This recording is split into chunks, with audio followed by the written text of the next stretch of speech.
1 Timóteo 1, 15 e 16. A palavra, ela diz assim: fiel é a palavra e digna de toda aceitação, que Cristo Jesus veio ao mundo para salvar os pecadores, dos quais eu sou o principal. Mas, por esta mesma razão, me foi concedida misericórdia, para que em mim, o principal, evidenciasse Jesus Cristo a sua completa longanimidade e servisse eu de modelo a quantos hão de crer nele para a vida eterna. Vamos ter uma palavra de oração. Pai, que privilégio, mais uma vez, podermos abrir a Tua palavra. Tua palavra, Pai, ela tem um poder extraordinário de operar em nós mudanças, de operar em nós, ó Pai, vida, de nos dar, ó Pai, a capacidade para sermos edificados, porque é esta palavra da verdade que nos edifica. Nós louvamos e agradecemos o Teu nome, Pai, por cada irmão, irmã, cada vida que está aqui nesta noite. Que Teu Espírito Santo possa nos conquistar para Ti mesmo, a nossa mente, o nosso coração. Pai, tira das nossas vidas todo tipo de preconceito. Tira da nossa vida, Pai, todo o empecilho de termos um relacionamento especial com o Senhor Jesus Cristo. Pai Santo, queremos ouvir a Tua voz nessa noite, através da Tua palavra. Fala, porque a Tua igreja quer ouvir a Tua voz. Ministre aos nossos corações, porque Tu és aquele que nos resgatou. A igreja é Tua, nós somos Teus. Em nome de Jesus nós oramos. Amém. Irmãos, hoje pela manhã nós tivemos uma conversa ali com os irmãos sobre a questão do braço do Senhor. E vimos também uma questão da fé.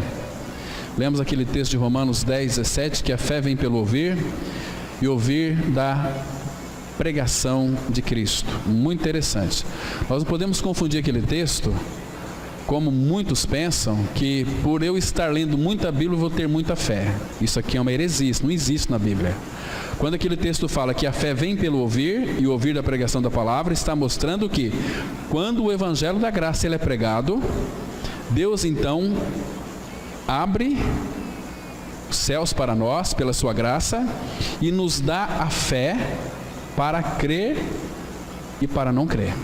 É naquele momento, quando Cristo é pregado, aquele momento quando Cristo é anunciado na sua totalidade, nós não podemos pregar de repente meias verdades ou então nos saturar de mensagens bíblicas.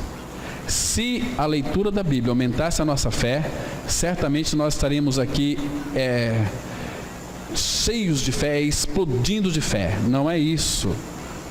Muitas pessoas têm interpretado muito de uma forma errônea aquele texto, né? Muitas pessoas têm falado assim: olha, eu leio muita Bíblia, por isso eu tenho muita fé. Isso não é verdade. Fé, ela é uma pessoa, é Cristo. Ele é o autor e o consumador da fé. Quando Cristo é a sua vida, a minha vida, nós temos a fé como uma fé personificada, uma pessoa que foi então incorporada em nós, que habita em nós, e essa fé, ela tem que crescer, mas a nossa fé vai crescer na medida em que Cristo cresce.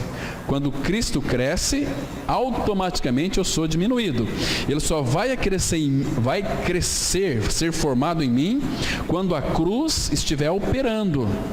Aí vai haver uma manifestação da vida de Cristo, levando sempre por toda parte o morrer de Jesus em nosso corpo, para que a vida de Jesus se manifeste em nosso corpo mortal.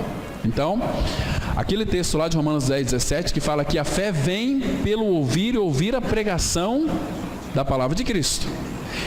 Quando Cristo é pregado, não existe outra maneira de Deus então dispensar sua fé. Quando nós pregamos uma mensagem bíblica muito bonita, que fazem muitas pessoas chorarem, talvez não significa que as pessoas vão receber fé, porque elas não estão sendo nutridas pela pessoa de Cristo. Então, quando Cristo e a cruz, ele é pregado, então Deus, ele descortina, tira todas as nossas vendas e derrama luz sobre as nossas trevas, derramando fé para nós crermos. Então a fé vem pela pregação, pregação pela palavra de Cristo, porque quando Cristo e a cruz, ele é pregado, essa pregação que Deus deixou para a igreja, 1 Coríntios 1:23, nós pregamos a Cristo crucificado. É uma pessoa e a sua obra. Nós não temos mensagens bíblicas para entregar. Deus não nos deixou mensagens bíblicas, Ele deixou uma palavra, é a palavra da cruz, que é loucura para os que perecem, mas para nós que somos salvos, é o poder de Deus. Então há uma palavra que vai então gerar fé em nós, que é a pregação de Cristo. Então, assim como foi lá no passado, que eles anunciavam Cristo de casa em casa, no templo de casa em casa, ensinavam e pregavam Jesus, o Cristo. Então, uma pessoa que então não conhece o Senhor, quando é pregado Cristo e a sua cruz, Deus concede a fé para que essa pessoa então possa crer. Não é, irmãos, quando nós estamos lendo as Escrituras, nós estamos sendo alimentados de Cristo e a nossa fé, ela vai ser acrescida, porque a fé é uma pessoa. Nós nunca podemos desvirtuar ou desvincular a fé fora da pessoa de Cristo. Quem tem Cristo tem fé. Agora, na medida que Cristo vai sendo formado em mim e você, é a medida da fé que Deus então repartiu a cada um, para que essa fé então possa se incorporar cada vez mais e Cristo seja formado, né? Mas orem a respeito disso. Se tiver dúvidas, o Espírito Santo não quer que nenhum de nós venhamos alimentar dúvidas em nossos corações. Ele é aquele que esclarece e aquele que revela a palavra. Então, se nós formos aos pés do Senhor, pedindo as suas orientações, Ele vai de fato revelar. Porque Ele tem prazer em revelar quem tem prazer em conhecê-lo. Certo? Então, amados, aqui o apóstolo Paulo, ele está dizendo o seguinte, que fiel é a palavra e digna de toda aceitação. Queridos, que Cristo Jesus, ele veio ao mundo para salvar os pecadores. Veio para buscar e salvar o que se havia perdido. Agora, o apóstolo Paulo, por que ele disse aqui, dos quais eu sou o principal? Mas o apóstolo Paulo não foi já regenerado? O apóstolo Paulo já não morreu e ressuscitou com Cristo? O apóstolo Paulo está aqui já bem velho? É a sua última carta, ele está aqui, ele mesmo vai dizer na sua segunda carta a Timóteo, que ele está sendo entregue à libação. Já está chegando o momento da sua morte. O apóstolo Paulo, aqui em Timóteo, sua segunda carta, nós vemos ali um homem enfrentando a morte com muita doçura. Paulo aqui estava encarcerado por causa do Evangelho. Vocês imaginam como que foi a morte do apóstolo Paulo, segundo a tradição? Estava o apóstolo Paulo preso numa masmorra fria, ali, totalmente escura, com pouca visibilidade, com pouca luz, né? E ali naquela prisão, o apóstolo Paulo sempre foi atacado pelos incisivos dardos do maligno, né? O inimigo, ele não dá trégua para os filhos de Deus. Paulo era ali constantemente atormentado, né? Mas ele sabia em quem ele tinha crido, estava certo que ele era poderoso para guardar o seu depósito.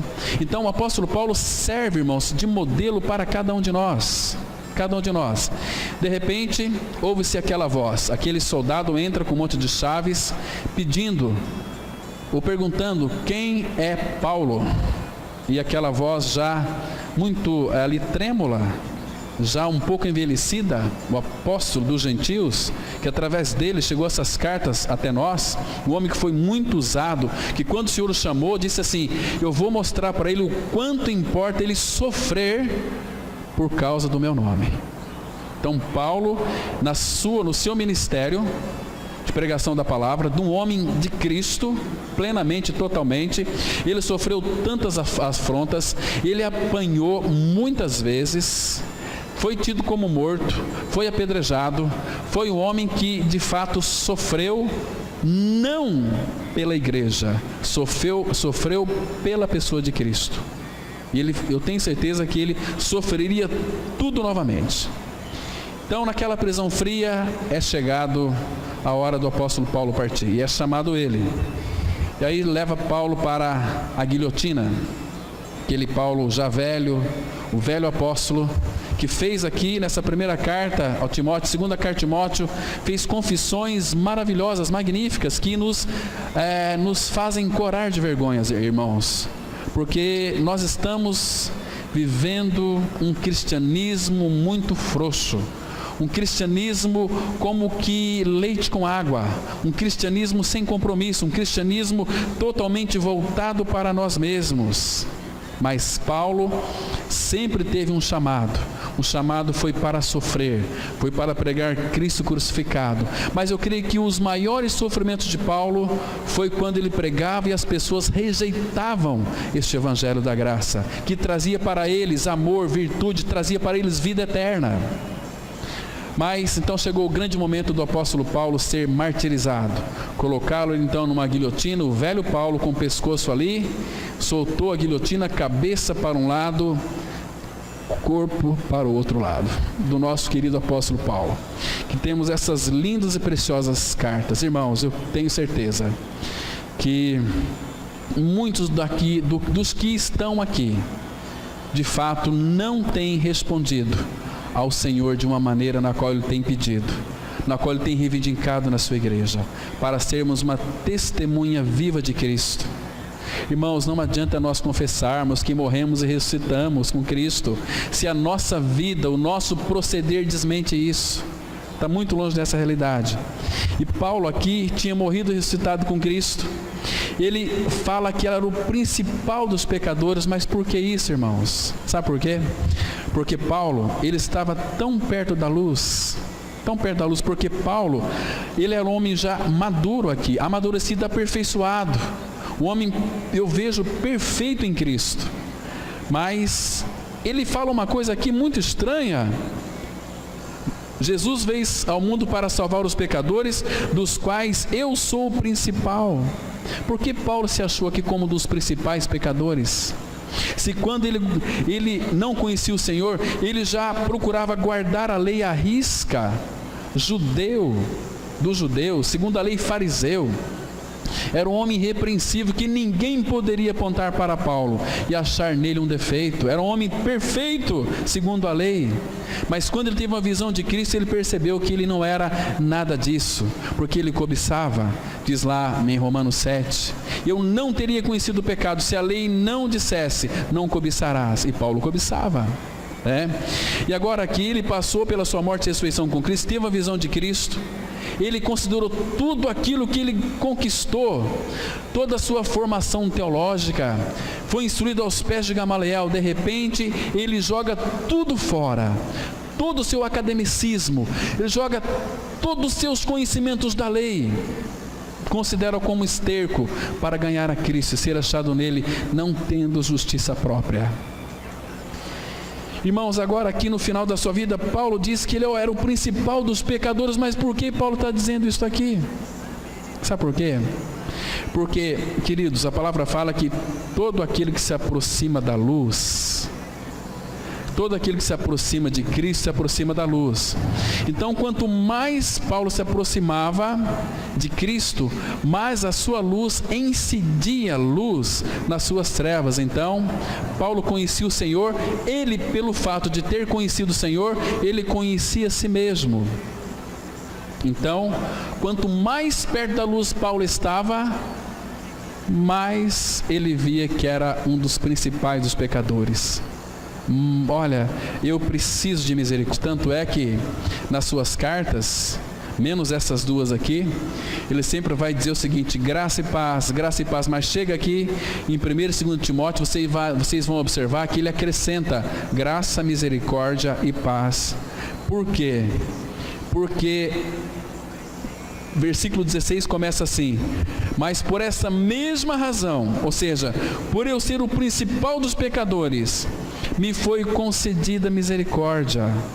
Irmãos, Deus concedeu misericórdia a Paulo, para que em mim, nele, o principal dos pecadores, evidenciasse Jesus Cristo, a sua completa longanimidade. Irmãos, preste atenção, que na pessoa de Cristo, na pessoa de Paulo, Cristo manifestou toda a sua paciência. Na pessoa de Cristo, na pessoa de Paulo, Cristo pôde se expressar de uma maneira tão linda. A gente vê as suas cartas, a gente vê cada texto que nos impressiona. Paulo podia dizer: já estou crucificado com Cristo, e vivo não mais eu, mas Cristo vive em mim. E aqui ele diz assim: em mim o principal, evidenciaste Jesus Cristo, sua completa longanimidade, e servisse eu de modelo a quantos hão de crer nele para a vida eterna. Então, queridos, o que é um exemplo? Tudo quanto pode ou deve ser imitado é um exemplo, modelo. É um fato que se pode tirar proveito, um ensino, é um modelo. Agora, será que você e eu, nós poderíamos dizer, como o apóstolo Paulo disse lá em 1 Coríntios, capítulo 11, verso 1, ele disse assim, olha, vocês conhecem o texto: sede meus imitadores, como também eu sou de Cristo. Em que Paulo poderia imitar a Cristo? Em que nós podemos imitar a Cristo? Será que você pode ser um exemplo lá no seu lar? Você é uma esposa, você é um esposo. Será que você pode dizer para sua esposa, para seus filhos: imitem a mim como eu sou um imitador de Cristo? Será que podemos dizer isso? Para nós termos isto, irmãos, nós temos que ter em nós exercitados todos os frutos do Espírito. Quando o Espírito Santo vem habitar em nós, pela sua graça, é quando nós cremos, porque Ele nos deu fé para crer nele, que ali fomos incluídos na sua morte e ressurreição. Ele nos deu fé para crermos neste fato consumado agora. Quando o Espírito Santo veio habitar dentro de nós, Ele trouxe muitas coisas do Pai, trouxe tudo do Filho para nós, e Ele quer anunciar tudo do Filho para nós. Ele quer se expressar através de nós, mas para isso o nosso Pai, Ele é muito prático. Ele vai exercitar algumas coisas tão lindas em nossas vidas, e nós vamos ver se nós temos essas características, e se tivermos essas características, nós podemos sim ser um imitador de Cristo. Abra sua Bíblia em Gálatas capítulo 5, Gálatas 5, versículo 22. Gálatas capítulo 5, versículo 22. Então vamos ver se de fato nós temos este fruto do Espírito exercitado em nós, manifestado em nós. Então diz assim o verso 22: mas o fruto do Espírito é amor. Irmãos, este é o primeiro ponto, o primeiro passo aqui. Amor. Essa palavra amor, aqui no grego, é uma ideia assim de, é um amor incondicional, é um amor que ama sem pedir nada em troca. É um amor que ama porque Ele é amor. Só que este amor, Ele habita em nós. Como é que nós sabemos disso? A palavra fala aqui, Romanos 5:5, que o amor de Deus é derramado em nossos corações pelo Espírito Santo que nos foi dado. Deus é amor, o Espírito Santo é Deus, tem a mesma essência do Pai. Cristo é Deus, é Filho, tem a mesma essência do Pai.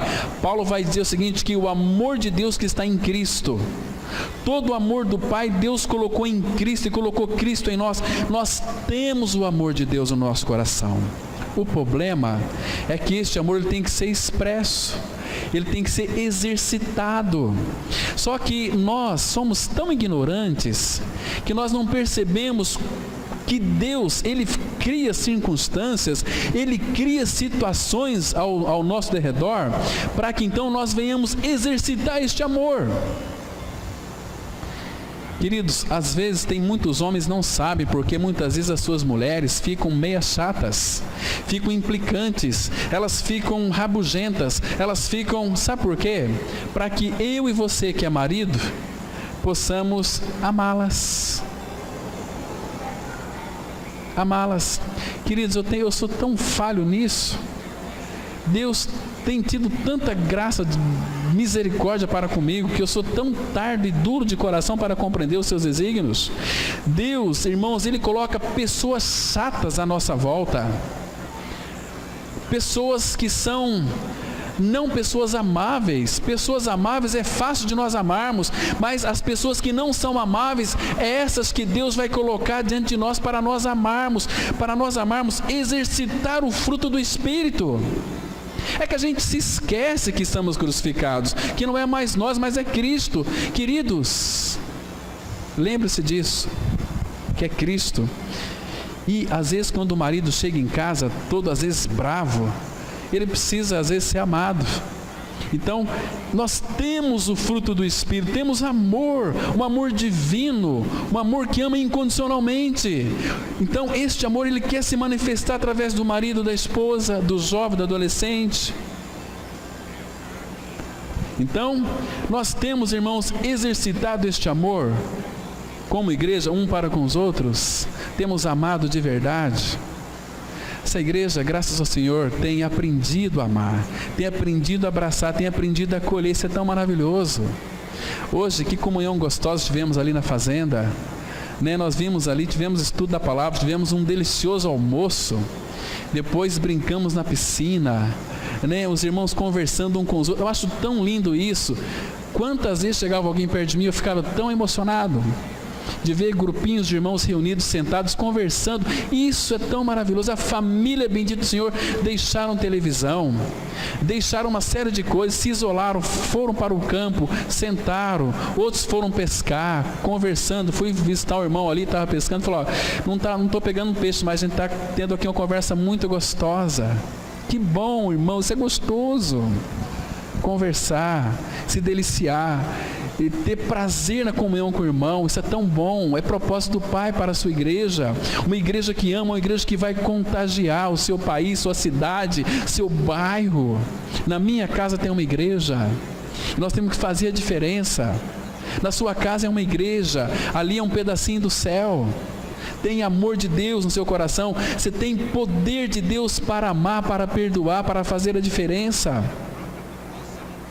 Leia as cartas do apóstolo Paulo, que você chora de alegria no coração. Um outro fruto do Espírito aqui, irmãos, é a alegria.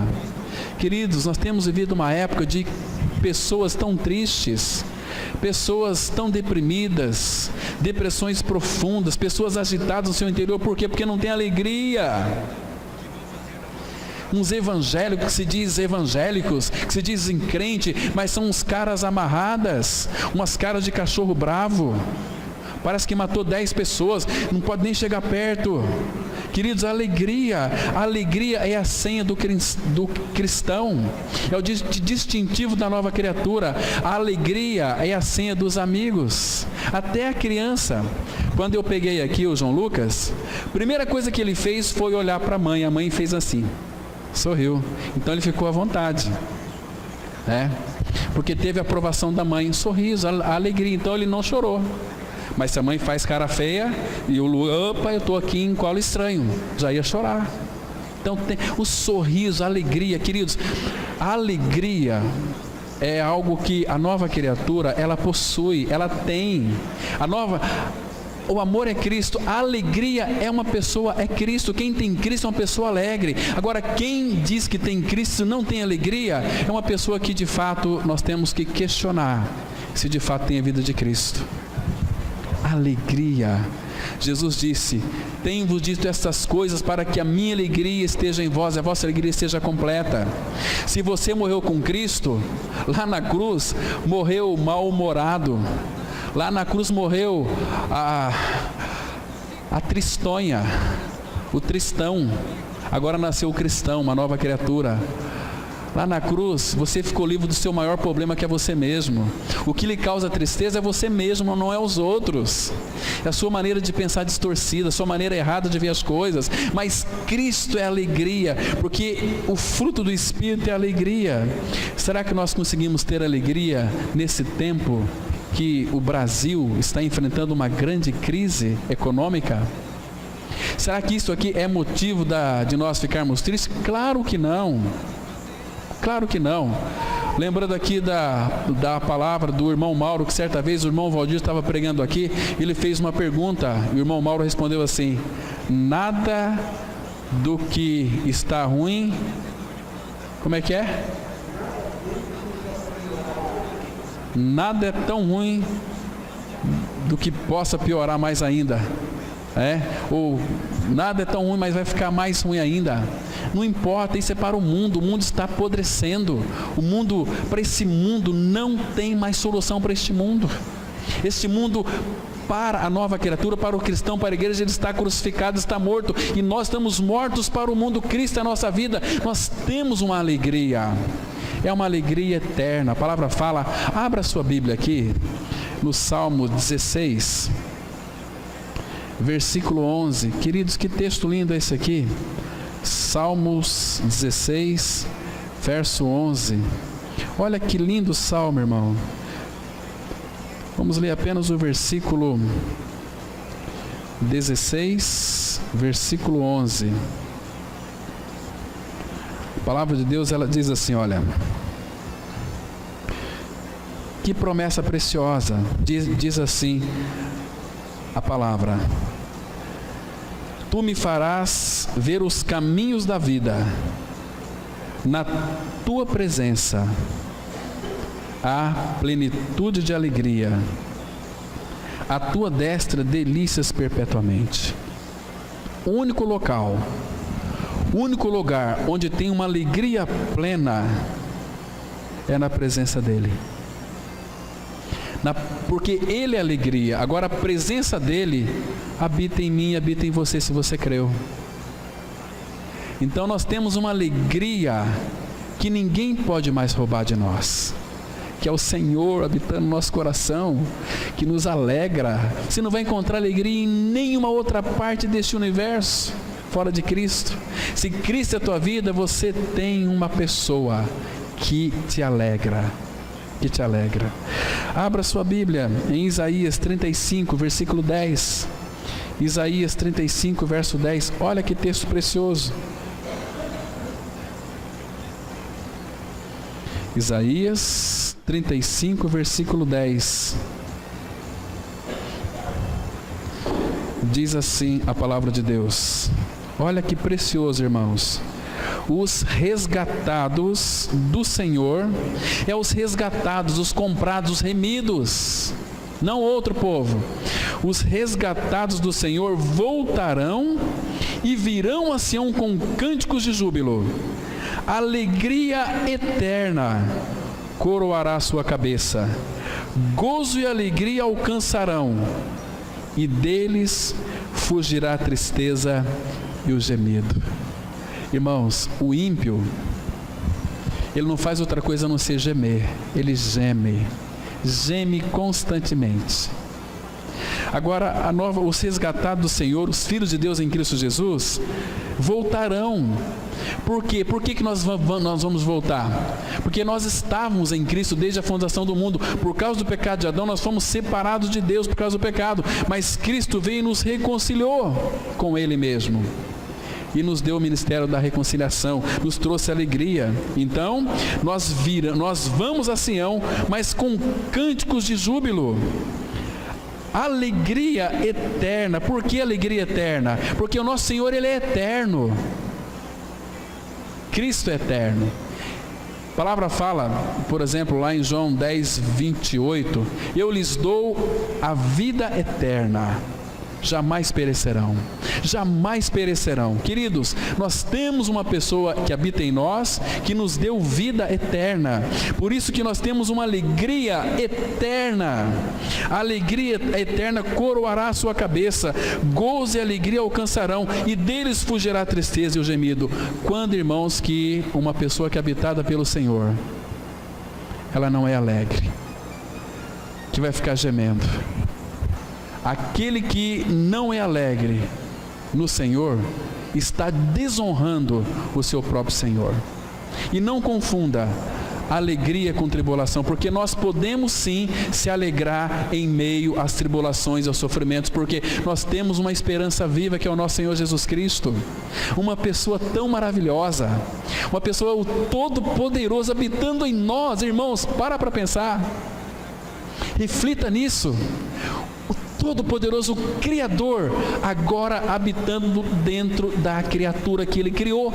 Se consegue, isso não cabe na nossa cabeça. Esse Deus, o Pai, é tão maravilhoso e nos alegra. Aqui em Isaías capítulo 61, olha que lindo aqui, amados.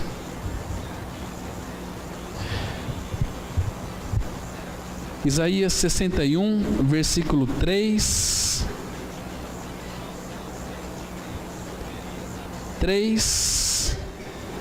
61 de Isaías, versículo 3.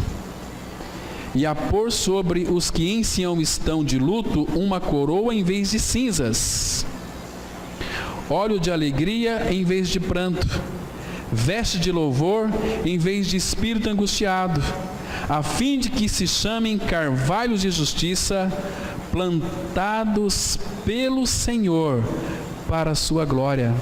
Esse texto aqui, no Novo Testamento, sabe qual texto aqui ele está se referindo aqui? A Gálatas 2:20.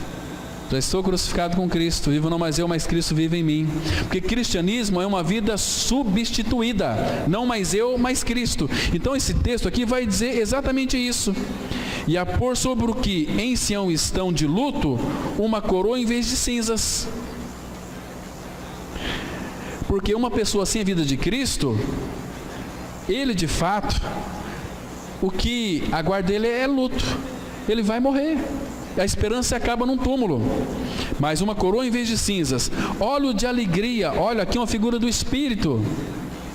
Óleo de alegria em vez de pranto.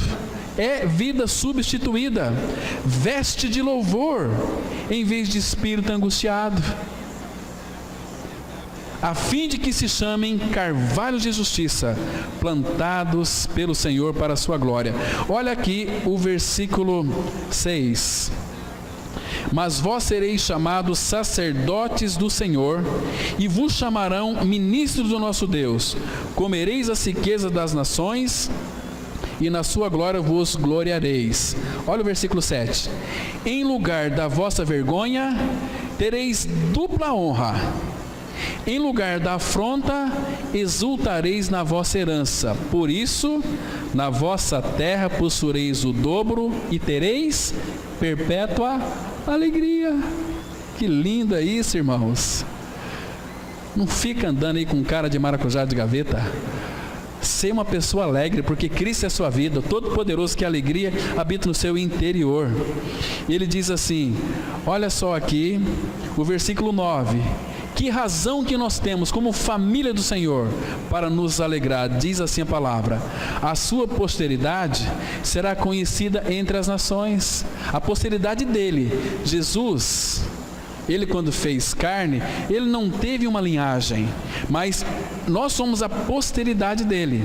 A sua posteridade será conhecida entre as nações. Os seus descendentes, nós, eu e você, descendemos dele, no meio dos povos, todos quantos os virem, os reconhecerão como família bendita do Senhor.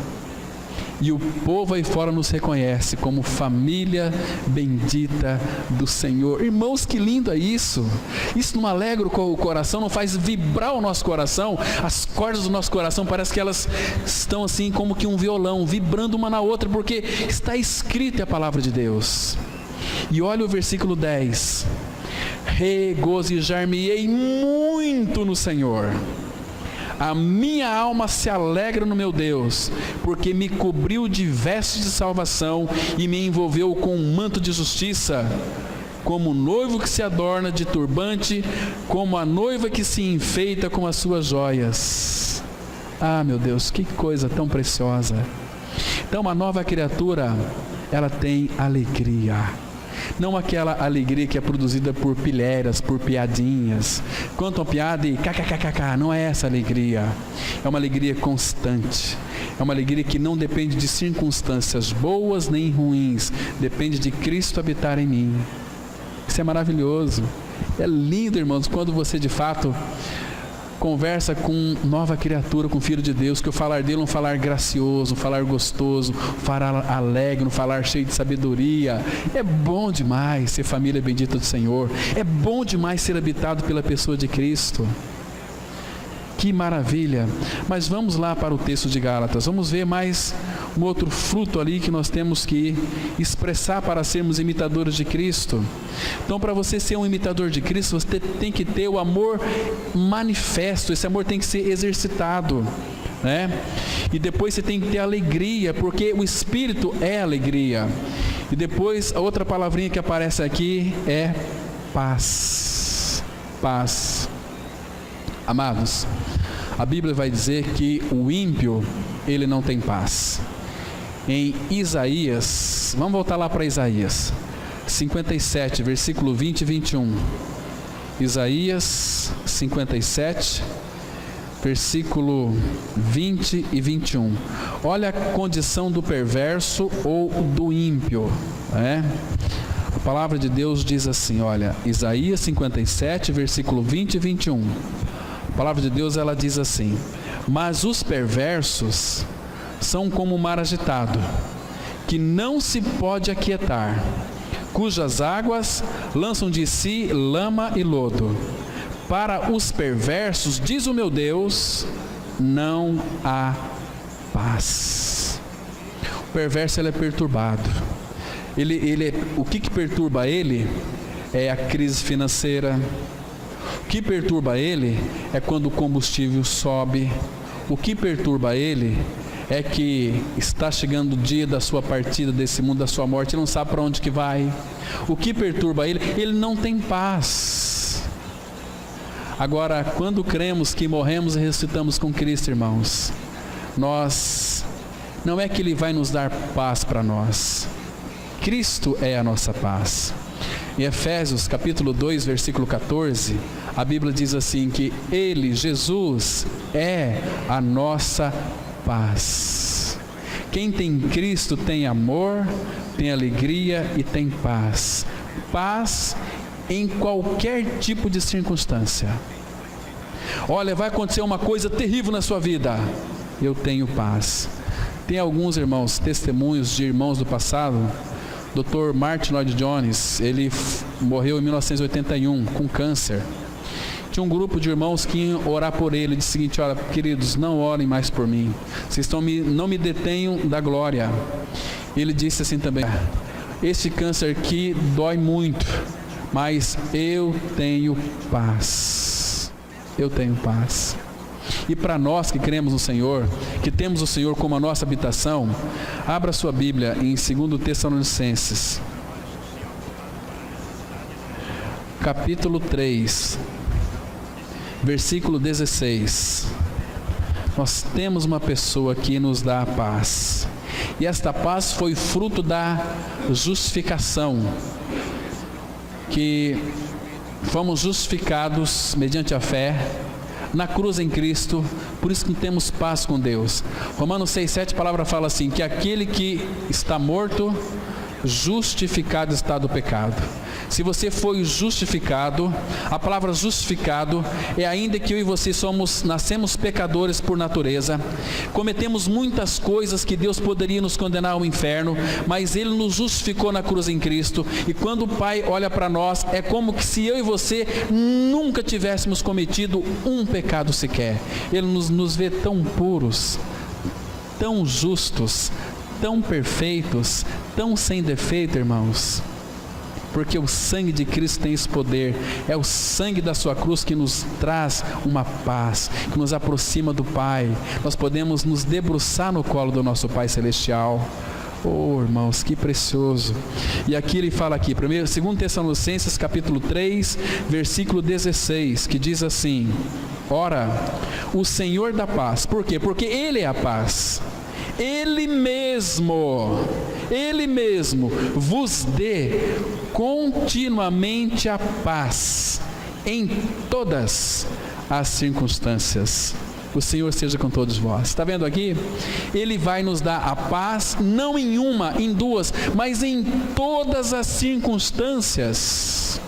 Irmãos, quantas vezes nós recebemos ligações de madrugada, de pessoas perturbadas, com pessoas que tinham que resolver assuntos no outro dia, que seriam, do ponto de vista de Deus, nada, mas que aquilo a perturbava. Então nós iríamos falar de Cristo, que Ele é a paz, que Ele não perdeu o controle de nada, que Ele tem e sustenta todas as coisas pela palavra do seu poder. Ele é o Deus que cuida do pardal, Ele é o Deus que nos sustenta, que cuida de nós.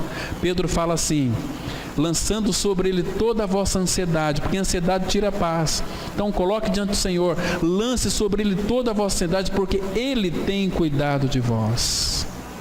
Se você é filho, o Senhor cuida de você, porque Ele te ama. Você é uma pessoa que, se você pôde ter crido em sua morte com Cristo, você é uma nova criatura e você tem a paz de Deus habitando no seu coração. Mas ali tem, vamos lá para o texto de Gálatas, vamos ver mais um ponto aqui. Gálatas capítulo 5. Então, não é que Ele vai dar uma paz para nós, Ele é a nossa paz. E a Bíblia diz aqui outra: longanimidade. Longanimidade. Essa palavra aqui, longanimidade, é um ânimo longo. Deus, Ele é a própria paciência. Ninguém consegue esgotar aqui a paciência dele. Ele é longânimo. Por isso que o mundo está indo e trabalhando de uma forma que tem tirado a paz das pessoas, muito rápida. Isso faz com que a mentalidade do ser humano trabalhe também rápido. Quando você pede alguma coisa, se demora muito, eu não gostei desse local aqui, porque eu pedi um café, já faz 1 minuto e não trouxeram ainda. Estou aqui, não gosto desse banco, porque todas as vezes que eu venho nesse banco, a fila aqui é muito grande, a gente já murmura. É isso que o diabo quer, que você murmura, que você reclama. Nós temos que ter a característica do nosso Pai. Cristo é a nossa vida, o Espírito Santo habita em nós, o Pai habita em nós. Então Ele é longânimo, Ele é paciente. O mundo fala assim: não tem que ser, é agora, mas tem que ser já. Não, Deus não é assim. Ele trabalha para aquele que nele espera.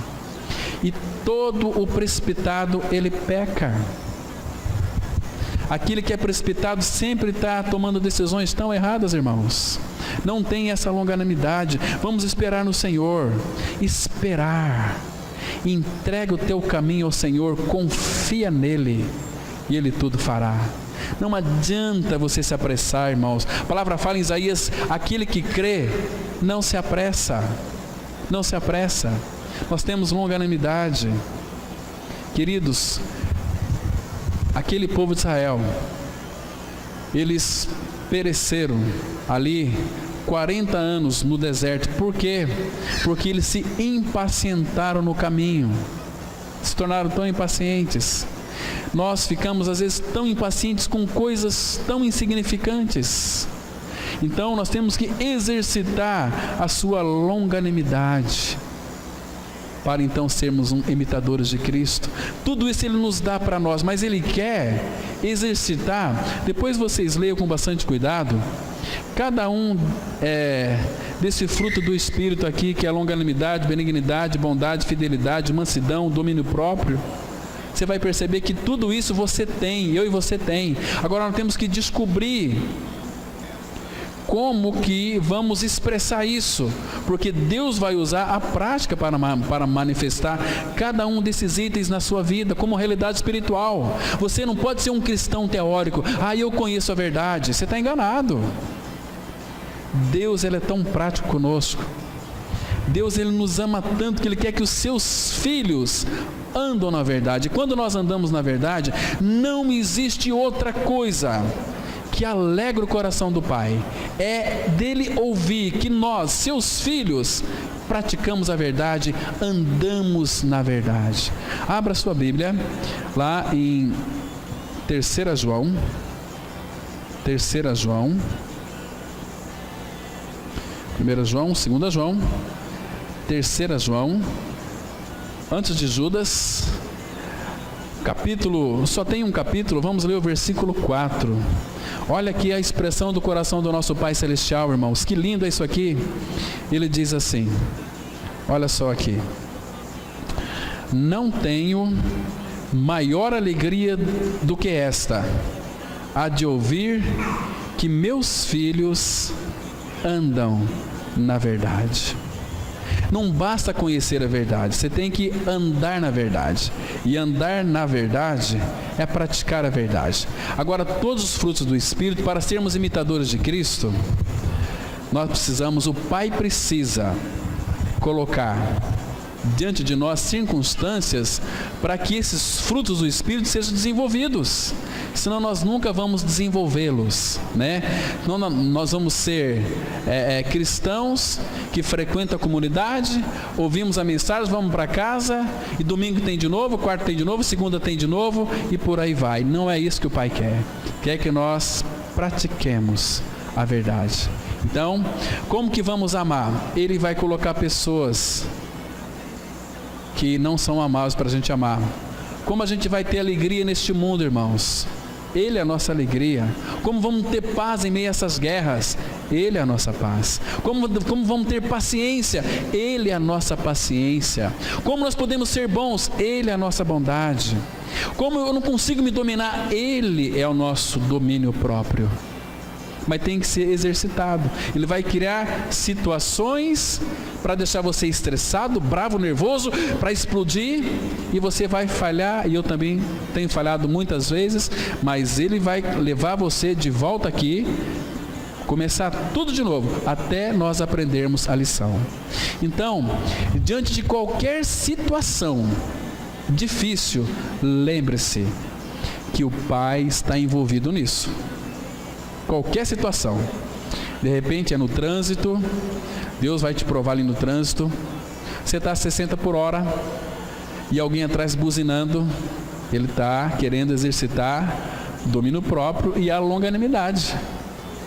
Pode buzinar, tranquilo, eu estou morto com Cristo, mas essa não é a nossa reação. Quando alguém buzina atrás de nós, não estamos certos, a gente já não quer ranger os dentes, a gente já olha assim se tem alguma facão dentro do carro, né, para descer. Então, irmãos, é nas circunstâncias, Deus ele vai trabalhar no nosso dia a dia.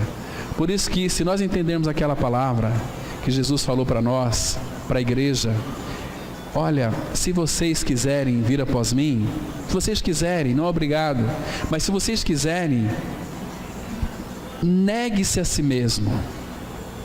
Ou seja, esqueça de você. Dia a dia tome a sua cruz e siga-me. Deixa eu fazer através de você. Eu e o Ademir, nós estávamos em Fortaleza algum tempo atrás, pregar no congresso lá, e conversamos com o pastor Gineton. Ele estava contando para nós que na época o Abu Chaim foi lá em Fortaleza, sempre passava lá para visitar aquela comunidade, a Igreja de Cristo, e eles saíram com um carro, acho que era uma Brasília que o Abu Chaim tinha, e o Abu Chaim disse que não dava seta. Aí o pastor Tonzinho e a família inteira são lutadores de...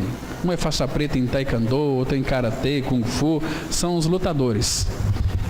E são bons. Disse que ele saiu com a Brasília sem dar seta, aí um cara veio quase que bate no carro, pastor Abuchaim e o pastor Tãozinho. E esse cara desceu do carro e falou: ô seu velho, aí começou a fazer uns elogios à mãe do pastor. Aí o Tãozinho, pastor Tom, Geneton, disse que ia sair, como ele é faixa preta, o Abuchaim bateu na perna dele e falou: não fique aqui no carro, eu vou falar com ele. E o Abuchaim abriu, desceu do carro e aquele rapaz começou a xingá-lo e ele falou: é comigo que o senhor está falando? É sim, senhor, seu velho. Então o senhor me perdoa em nome de Jesus. Aquilo foi um impacto tão grande no coração daquele rapaz que ele foi no meio-fio, sentou e desabou a chorar. Me perdoe em nome de Jesus. Queridos, nós temos um Deus da paciência que habita em nós, o Deus de amor, o Deus da alegria, o Deus da paz.